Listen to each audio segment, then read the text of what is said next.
अस्सलाम वालेकुम। सीखो सब कुछ में खुशामदीद। दोस्तों, आज हम सीखेंगे कि हम किस तरह सिंपल अकाउंटिंग सॉफ्टवेयर को बना सकते हैं माइक्रोसॉफ्ट एक्सेल में। इस वक्त हमारे पास कंप्यूटर वर्ल्ड एक कंपनी है जिसका जनरल हम बनाएंगे, जिसमें जनरल में हमने क्या किया है कि जनरल नंबर दिया है, डेट, अकाउंट नेम, डेबिट और क्रेडिट है। और इस तरीके से जिस तरीके से आप की जनरल एंट्री होती है, आप डेट इंसर्ट करें और जिस तरीके से आप जनरल की एंट्री करते हैं इसी तरीके से आप इसको बना लीजिए।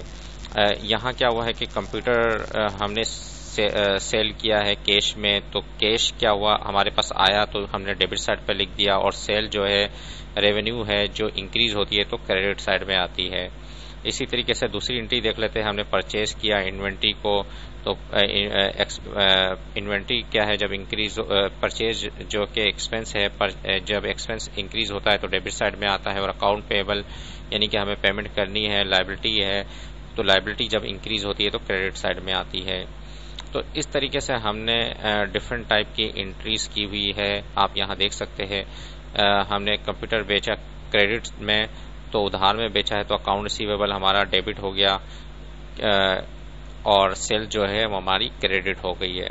इसी तरीके से हमने फर्नीचर परचेज किया तो फर्नीचर डेबिट हो गया, कैश क्योंकि हमारे पास से कैश गया है तो वो क्रेडिट साइड पर आ गया।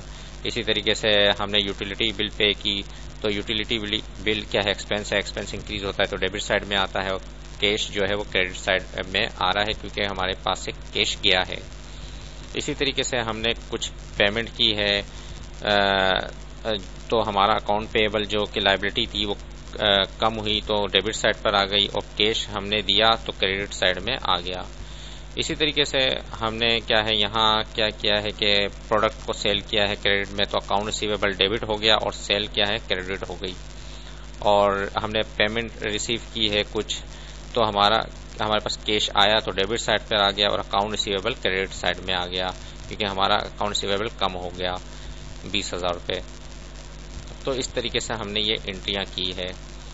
तो उसके बाद ये जनरल बनाने के बाद हमने जनरल लेजर बनाया है। तो जनरल लेजर में हम देख लेते हैं कि जनरल लेजर में हमने हर अकाउंट बना दिया, कैश का अकाउंट, सेल्स का अकाउंट, परचेज का account, account receivable, account payable और फर्नीचर है। तो मैं आपको एक अकाउंट समझा देता हूँ कि कैश हमने किस तरह बनाया। यहाँ आप देख सकते हैं कि जनरल में हम फर्स्ट में आते हैं, तो कैश जो है वो आया था 50,000 रुपये 1 जन 2016 को, तो हमने यहाँ 1 जन और 2016 लिख दिया, और उसके बाद 50,000 रुपये डेबिट साइड पे लिख दिया। तो ये हमने लिखा नहीं, हमने यह उठाया है जनरल से। तो मैं इसको डिलीट कर देता हूँ। हमने किस तरह उठाया, इज इक्वल टू लगाया मैंने, और जनरल पर आता हूँ, इस डेट को सिलेक्ट कर लिया तो ये ऑटोमेटिकली यहाँ आ जाएगा। इसी तरीके से यहाँ मैंने इज इक्वल टू प्रेस किया और जनरल पर आऊँगा तो कैश क्या है डेबिट साइड पर मैं इंटर करूँगा तो ये ऑटोमेटिकली यहाँ आ जाएगा। इसका फ़ायदा ये है कि अगर मैं यहाँ कोई चेंजिंग करूँगा, इस पर अगर मैं डेट चेंज कर देता हूँ या अमाउंट चेंज कर देता हूँ तो इसका इफेक्ट जनरल लेजर पर होगा, तो जनरल लेजर में भी चेंज हो जाएगा। तो इसलिए मैंने ये लिंक दिया है। तो इस तरीके से जितने भी कैश के जहां क्रेडिट हुआ कैश, अब आप देख रहे हैं कि यहाँ पैसे जा रहे हैं, तो ये क्रेडिट साइड पर है। तो 1 अगस्त 2016 को, तो 1 अगस्त 2016 को हमने क्रेडिट साइड पे लिख दिया। उसके बाद हमने एक फार्मूला लगाया है कि हमने इसको सम किया और माइनस कर दिया इस वाले सम से, तो हमारे पास ये बैलेंस अमाउंट आ गया डेबिट साइड पर। मैं आपको करके दिखा देता हूँ। इज इक्वल टू मैंने प्रेस किया था, उसके बाद सम टैब की जैसी मैंने प्रेस किया तो यहाँ से मैंने यहाँ तक सिलेक्ट कर लिया, और ब्रैकेट को क्लोज कराकर माइनस, फिर उसके बाद मैंने एक और सम लिखा, और सम लिखने के बाद मैंने यहाँ से लेकर यहाँ तक सिलेक्ट कर दिया और ब्रैकेट को क्लोज करा दिया, और जैसे ही मैंने इंटर किया तो मेरे पास ये बैलेंस आ गया डेबिट साइड पर। इसी तरीके से सेल्स का है, तो सेल में जो क्योंकि क्रेडिट साइड पर सारी एंट्रियाँ थी तो इनको मैंने डायरेक्ट या तो मैं प्लस करवा सकता हूँ, लेकिन मैंने यहाँ फार्मूला जो लगाया है वो मैंने सम का ही लगा दिया। तो मैं इसको डिलीट कर देता हूँ, is equal to SUM sum tab की, और उसके बाद मैंने क्योंकि क्रेडिट का बैलेंस यहाँ आ रहा है तो मैंने सबसे पहले इस वाले को मैं सिलेक्ट करूँगा, और उसके बाद माइनस सम, फिर उसके बाद मैंने डेबिट साइड वाले को सिलेक्ट किया। अगर सेल्स रिटर्न होती तो वो डेबिट साइड पर आती, तो इसलिए मैंने इसको पहले सम करवाया, फिर उसके बाद इसको करवाया। तो इस तरीके से इसको मैं जैसे इंटर करूंगा तो इसका बैलेंस आ जाएगा। तो इस तरीके से मैंने ये फार्मूला लगाया, और इन फार्मूले लगाने का मकसद यही है कि अगर इसमें कोई चेंजिंग होगी तो ये ऑटोमेटिकली यहाँ चेंजिंग आ जाएगी। तो इस तरीके से मैंने तमाम अकाउंट्स को इस तरह बनाया है। तो आइए उसके बाद हम ट्रायल बैलेंस को देख लेते हैं। ट्रायल बैलेंस में हमने क्या किया, जो डेबिट साइड कैश, क्योंकि डेबिट बैलेंस था तो मैंने यहाँ से मैं इसको डिलीट कर देता हूँ, इक्वल टू मैंने किया, और जनरल लेजर से इस डेबिट बैलेंस को एंटर करता हूँ तो ये ऑटोमेटिकली यहाँ उठकर आ जाता है। तो इस तरीके से डेबिट जितने भी बैलेंस थे वो मैंने यहाँ उठाए, और क्रेडिट साइड के जितने बैलेंस थे वो यहाँ उठाए। तो दोनों का बैलेंस बराबर आना चाहिए, तो आपका जो ट्रायल बैलेंस है वो मैच कर जाएगा, टैली कर जाएगा। तो इस तरीके से ट्रायल बैलेंस टैली हो रहा है, इसका मतलब है तमाम एंट्रियां सही हुई है। उसके बाद आ जाते हैं इनकम स्टेटमेंट मैंने किस तरह बनाया।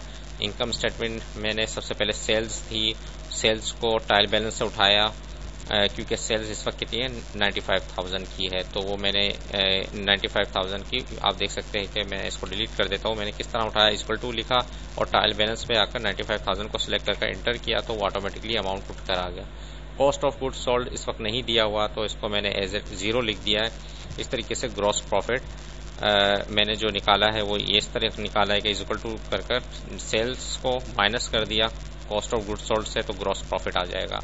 और एक्सपेंस को हम माइनस कर देंगे तो नेट इनकम आ जाएगी। तो यहाँ मैंने फार्मूला लगाया कि ग्रॉस प्रॉफिट को माइनस कर दे एक्सपेंस से तो ये अमाउंट आ जाएगा। तो इसका फ़ायदा ये है कि ट्रायल बैलेंस से मैंने ये चीज़ें इस वजह से उठाई है कि ट्रायल बैलेंस में अगर मैं यहाँ अमाउंट अगर मेरा यहाँ चेंज हो जाए, सेल्स अगर मैं सेल्स का अमाउंट यहाँ चेंज कर दूँ, यहाँ अगर मैं 60,000 लिख दूँ तो जनरल लेजर में भी चेंजिंग आ जाएगी, ट्रायल बैलेंस में भी चेंजिंग आ जाएगी, और इनकम स्टेटमेंट में भी चेंजिंग आ जाएगी।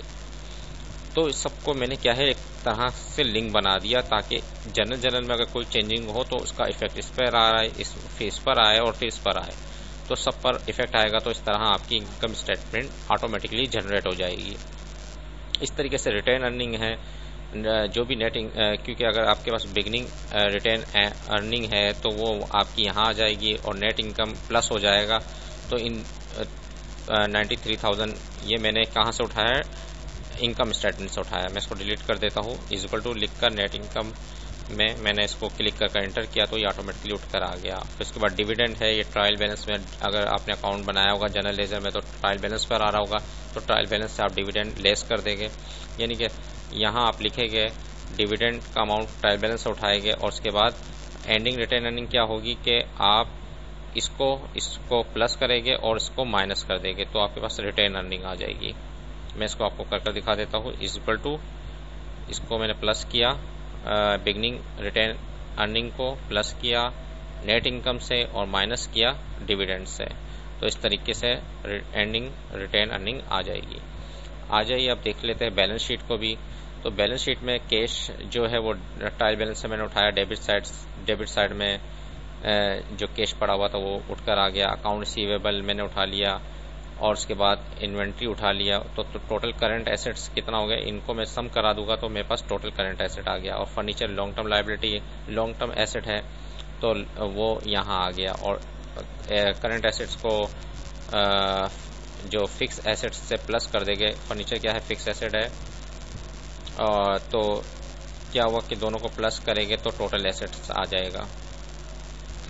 इस तरीके से लायबिलिटी है, लायबिलिटी आ गई, लॉन्ग टर्म लायबिलिटी आ गई, दोनों को प्लस करेंगे तो टोटल लायबिलिटी आ जाएगी। स्टॉक होल्डर इक्विटी अगर कॉमन स्टॉक है तो वो हम लिख देंगे। एंडिंग रिटेन अर्निंग हमने उठाई है यहाँ से रिटेन अर्निंग से, तो वो आ गई। और टोटल स्टॉक होल्डर जो इक्विटी हो गई, इन दोनों को प्लस करेंगे तो वो आ जाएगी। और उसके बाद total liability plus total stock holder equity क्या हो गई, इसको और इसको प्लस कर देंगे तो ये आ जाएगी। और ये बराबर होनी चाहिए टोटल एसेट्स के, क्योंकि asset is equal to liability plus equity होता है। तो इस तरीके से मैंने ये तमाम चीज़ें बनाई है और हर एक को एक लिंक दिया हुआ है, इसको ट्रायल बैलेंस से हर चीज़ को उठाया है मैंने। तो इसका फ़ायदा ये है कि अगर कहीं भी चेंजिंग आती है, जनरल में अगर कोई चेंजिंग आती है तो उसका इफेक्ट जनरल लेजर पर होगा, उस पर ऑटोमेटिकली चेंज हो जाएगा और ट्रायल बैलेंस ऑटोमेटिकली चेंज हो जाएगा। इनकम स्टेटमेंट में अगर कोई इफेक्ट है तो वो ऑटोमेटिकली चेंज हो जाएगा। अगर कोई अकाउंट इस पर है तो रिटेन अर्निंग्स में जो है तो वो ऑटोमेटिकली चेंज हो जाएगा। तो इस तरह बैलेंस शीट मेंटेन हो जाएगी और टैली हो जाएगी। तो आप देख सकते हैं कि यहाँ बैलेंस शीट जो है वो टैली हो रही है। तो इस तरीके से आप एक सिंपल अकाउंटिंग सॉफ्टवेयर बना सकते हैं माइक्रोसॉफ्ट एक्सेल में। तो दोस्तों उम्मीद है कि ये वीडियो आपको बहुत पसंद आई होगी। लाइक और सब्सक्राइब करना मत भूलिएगा। दोस्तों आप मेरे चैनल को सब्सक्राइब जरूर कीजिए ताकि कोई भी नई वीडियो आए तो उसका नोटिफिकेशन आपको मिल जाए। Thanks for watching. अल्लाह हाफिज़।